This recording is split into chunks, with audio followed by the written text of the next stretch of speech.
साफसफाईला घेऊन दोन विभागांमध्ये असलेल्या वातावरण नागपूरच्या मनीषनगर भागातील अंडरपासमध्ये पाऊस नसताना देखील गुडघाभर पाणी साचल्याचं आपल्याला पाहायला मिळत आहे। आपण जर का समोर दृश्यांमध्ये बघितलं तर साधारण 1.5 ते 2 फुटापर्यंत या अंडरपासमध्ये आपल्याला पाणी पाहायला मिळतं आणि या सर्व पाण्यातनं दुचाकी स्वार असेल, चारचाकी स्वार असेल किंवा सायकल स्वार असेल यांना मार्ग काढावा लागत आणि विशेष करून हे संपूर्ण ड्रेनेजचं पाणी जे आहे जे इथं साचलेलं आहे त्यामुळे मोठ्या प्रमाणामध्ये इथे दुर्गंधी पाहायला मिळत आहे, नागरिकांचे मोठे हाल होताना पाहायला मिळत आहे। याचं जे प्रमुख कारण आहे हा साधारण 600 मीटर लांबीचा अंडरपास आहे आणि याचा 300 मीटर लांबी ही लक्ष्मीनगर झोन भागामध्ये येते आणि 300 मीटर लांबी ही धंतोली झोन भागामध्ये येते। त्यामुळे झोन निहाय साफसफाईचं काम देखील त्या झोनच्या कर्मचाऱ्यांकडे आहे। त्यामुळे दोन विभागाच्या साफसफाईच्या वादामध्ये कुठेतरी अशा प्रकारे ड्रेनेज सिस्टीममध्ये वारंवार ब्लॉक झाल्याचं आपल्याला पाहायला मिळतं आणि आपण बघू शकतो की हे महाविद्यालयीन विद्यार्थिनी आहे, हिला देखील या अंडरपासमधनं जायचं असं नेहमीच जाणारे रोजचे जे चाकरमाने आहेत ते आपल्याला बघू शकतो की कशा प्रकारे गुडघाभर पाण्यातनं बाहेर येतात।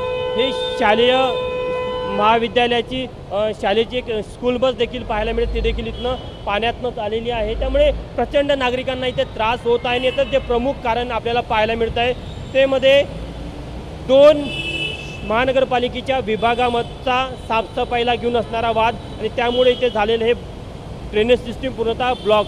त्यामुळे अशा प्रकारचं चित्र इथलं स्थानिक नागरिक आपण त्यांना विचारूया, हे आजचंच चित्र आहे का नेहमी असंच असतं? नेहमीच वारंवार चित्र आहे। 5-10 मिनिटाचा जरी पाऊस आला तरी इथे पाणी जमा होतं आणि आज तर पाऊस नाही आहे, कालपासून पाऊस नाही आहे। कालपासून जरी पाऊस नसला तरी हे पाणी कुठून येतं हेच आम्हाला कळायला मार्ग नाही आहे आणि पायीसुद्धा या रस्त्यानं चालता येत नाही आहे आणि वारंवार जे साफसफाईवाले जे आहेत ते धंतोली झोन आणि लक्ष्मीनगर झोन या झोनमध्ये जे कर्मचारी असतात ते म्हणते आमचा नाही आहे, ते म्हणते आमचा नाही आहे, मग आहे कोणाचा हेच आमच्या नागरिकांना कळायला मार्ग नाही आहे। त्यामुळे इथून पायीसुद्धा चालता येत नाही, गाड्या लोकांच्या स्लिप होतात, गाड्या पडतात, लोक जखमी होतात आणि हे पाणी अंगावर वगैरे नेहमी गटरचं पाणी अंगावर वगैरे उडल्यामुळे आरोग्याला सुद्धा हानिकारक आहे। घरी गेल्यानंतर जेव्हा आपण वर्धा रोडला जातो आणि वापस जेव्हा येतो तेव्हा आपल्याला कपडे धुवायला टाकल्याशिवाय गत्यंतर नाही आहे, एवढं घाण पाणी असतं हे। म्हणून याकडे कटाक्षानं शासनानं लक्ष द्यावं हीच आजच्या प्रसंगी अपेक्षा व्यक्त करतो।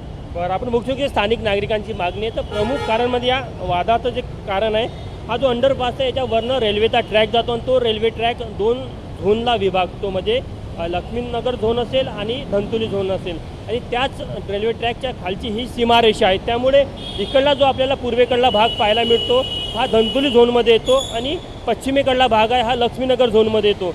मात्र साफसफाईचं काम हे दोन विभागाचे जे कर्मचारी अर्धवट करतात त्यामुळे कुठेतरी जे इथलं ड्रेनेज सिस्टीम आहे ते ब्लॉक झालेलं आहे आणि त्यामुळे इथे नागरिकांना वारंवार सातत्याने अशा प्रकारचा त्रास होताना आपल्याला पाहायला मिळत आहे। त्यामुळे कुठेतरी याकडे पालिकेने आणि प्रशासनाने लक्ष द्यावं अशी स्थानिकांची मागणी आहे। कॅमेरामॅन मिथुन आत्मनेसह तुषार कोहळे, एबीपी माझा, नागपूर। एबीपी माझा, उघडा डोळे बघा नीट।